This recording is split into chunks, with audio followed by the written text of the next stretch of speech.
Howdy, everyone. Today I'm going to be working on something a little different, inspired by the awesome Fallout demo tables at Adepticon, the new Fallout Factions game that's coming out soon, and of course the new Fallout TV show that's out now. I've been a Fallout fan for a long time, so all of that got me excited to paint some Fallout scenery. So this is going to be part one in a series of painting videos that are focused on different techniques you can use to paint the Wasteland and get yourself ready for some fun games of Fallout out in the wilds. There's two different Fallout games available from Modiphius now. I've tried the quick start rules of Fallout Factions, which, depending on when you're watching this video, the full game may be out. It's scheduled to come out in July of 2024, or you might still be waiting on it. And there's also the Fallout Wasteland Warfare, which I haven't tried yet, but it looks fun too.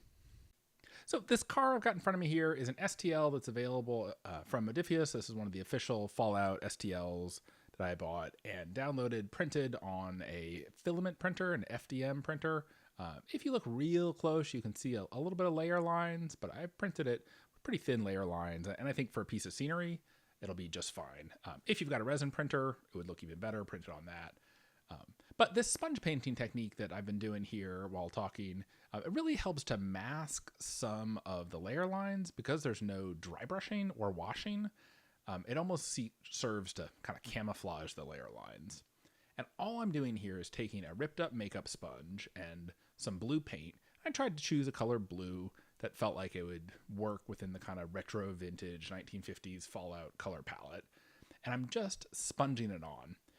And you may have noticed at the beginning of the video, it kind of looks terrible when you first start sponging it on. But just have some faith in the process and just kind of keep going at it. Kind of lightly dabbing with the sponge and just the blue paint until you get a little bit better coating like that. And now it's starting to look, instead of like a brown car with patches of blue on it, it's starting to look like a car that used to be blue and is starting to rust out, which is a neat effect. Now, with sponge painting scenery like this, it's a little bit hard to show how much force I'm using, but I'm doing a pretty light touch. I'm just pressing hard enough with the sponge to transfer the paint onto the car. I'm not really pushing the sponge into the car, which is what's helping to keep the blue paint kind of on the raised surfaces, and you're kind of leaving the brown primer in the cracks. But I should have mentioned that earlier. Started with a brown primer. There's lots of good brown primers in the hardware store. Grab one of those, and that just makes your life a little easier. Just start with brown, because that's what color you want it to be to start anyway. Now, this is such a fast process. This really is quick to do that it's almost hard to describe what I'm doing in the time it takes to do it. So, got the blue down over the brown, and then for the next step, I've just mixed a little bit of a bone ivory color into the same blue to create a lighter, kind of desaturated version of that blue. I think it tends to work better to mix a little bit of ivory into the color rather than choosing a new lighter color. You'll just kind of get a better color match, and you just mix it with the sponge. It's easy. You don't have to, do anything fancy. And you'll see in that area up top there, where it's kind of a mix of ivory and blue, that helps create even more variation on the car. So next step here, I'm going to grab a little bit of a dark brown. Any old dark brown will do. And I'm just going to paint the windows of the car in solid with a dark brown. Just give them a quick solid coat. And so behind the scenes here, I tried something for the windows that I don't think was very successful, where I tried to kind of blend in a lighter brown. I didn't really like how it worked though. So I ended up, I'll just skip over that. You might see a little bit of weirdness in the windows, but ultimately I don't think that was worth it. And I don't think the effect really carried very well. I think going for a dusty effect, but I just don't think it really worked. And it wasn't the amount of time it took. I don't think makes sense for a piece of scenery compared to what I actually did, which was to take the brown painted windows and just apply a quick black wash all over all of them, letting the wash kind of settle in the bottoms of the windows, and that created a nice kind of dirty glass effect. You can see the light brown windows there, and like I said, I just didn't really care for those, how they turned out, so I ended up painting over them, and I'll show you that step in a minute.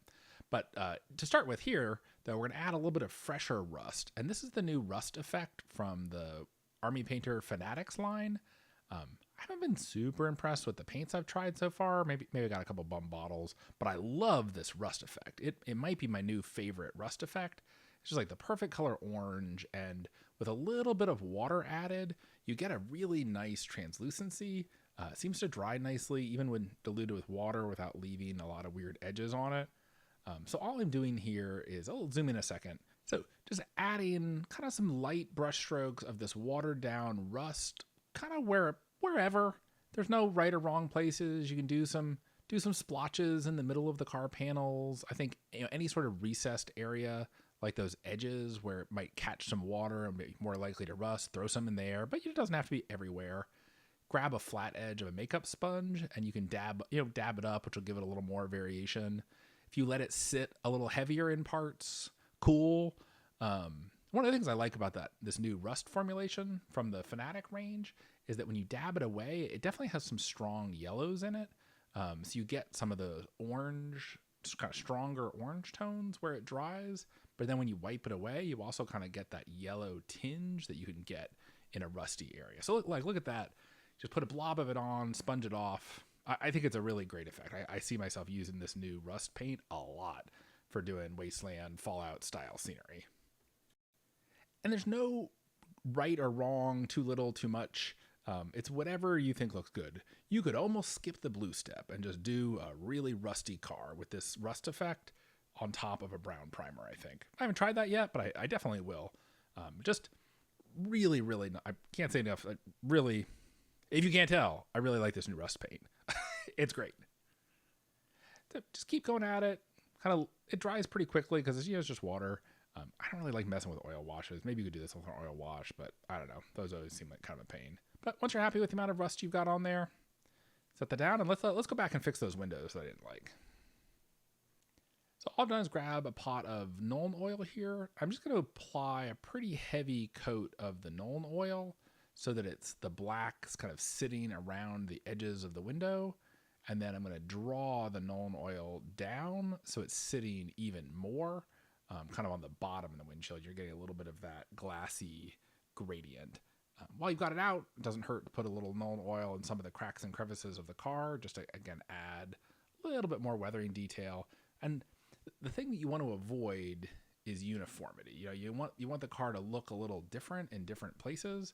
So don't put the Nuln oil everywhere all over. Just, little spots here or there.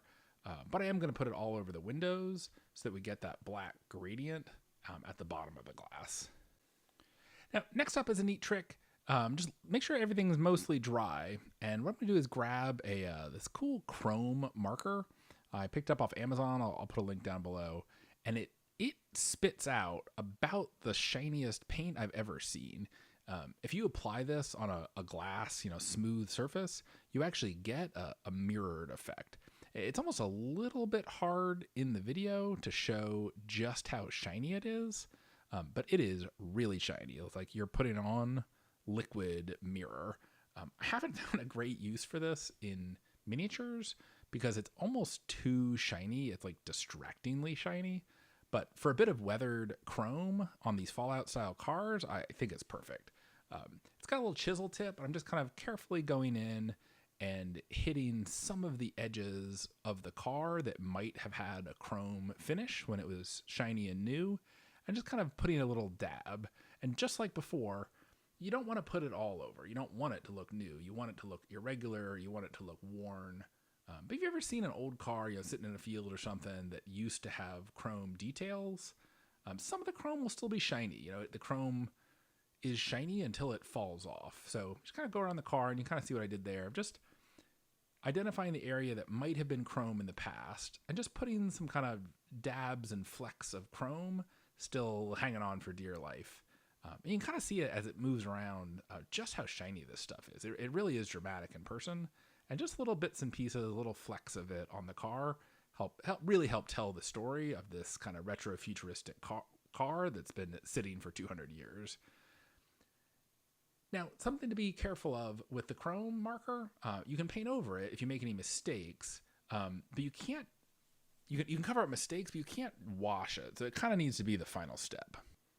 There you go. You've got a cool cruiser ready to provide some cover, block some lines of sight, and generally just look cool on your Fallout tabletop. This is really quick and easy to do. Like I said, start to finish, about 10 minutes to get that sort of textures and stuff you see there.